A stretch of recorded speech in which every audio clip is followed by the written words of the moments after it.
Cost of war is no joke. That's why you'll never see me going to war for the Queen. You're mad.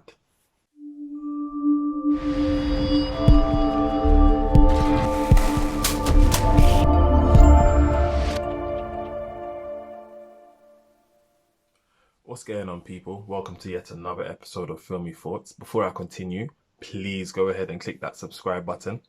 Excuse me. It would be greatly appreciated.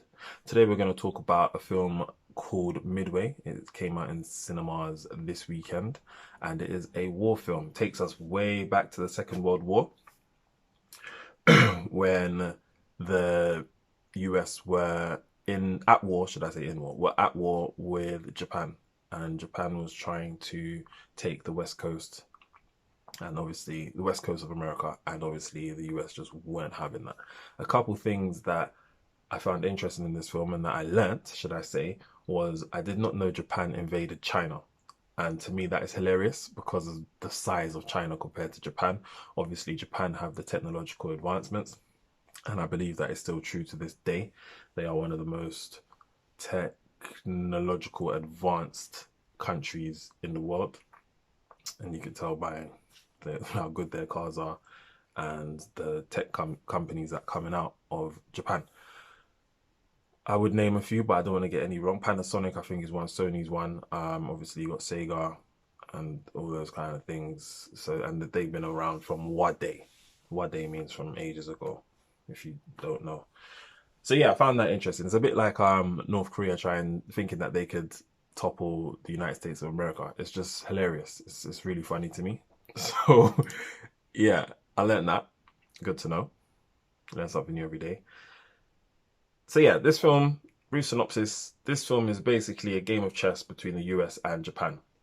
Japan are trying to launch a sneak attack, or should I say a strategic attack, against the United States of America in Midway Islands, which I believe is basically in between the west coast of America as well as Japanese waters.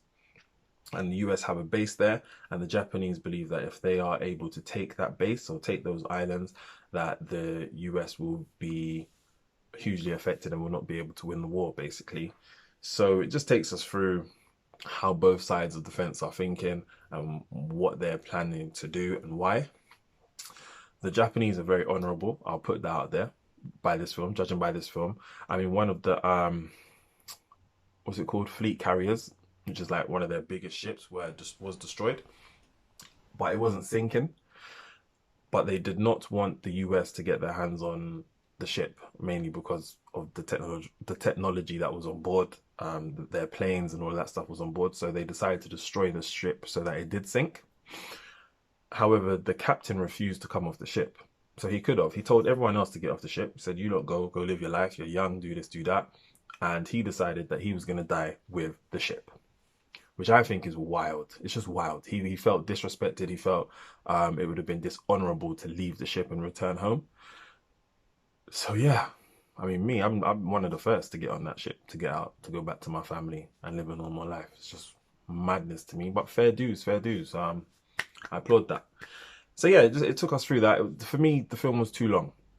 It was over 2 hours long, which I felt was unnecessary. They had a lot of shots that, for me, it came across as though the director was trying to give us an insight into individuals' lives that were participating in the war, and showing how hard it was for the wife and the kids, as well as the soldiers who were away from home a lot of the time, who came back injured, who didn't return, and the impacts it would have on the wives, which is cool in that. But the adverts did not show that. It did not show emotion. It just showed explosions. It showed a lot of air gunfire, should I say, and it had me excited. But when I was watching the film, I was kind of hoping it would end soon. So yeah, it was all right. I'd give it a 2 out of 5. I wouldn't go to the cinema to watch it if you haven't. If you're planning to, I wouldn't. For me, I feel like it's a old people's film. I feel like if you're a pensioner and you've got time on your hands, you want to go watch this film for nostalgia reasons. You know, you want to go back to the war that you grew up in and just remember the good old days and all that stuff. I think that's who it's for. That's the target audience. It's not for me. So yeah, that's it from me, really.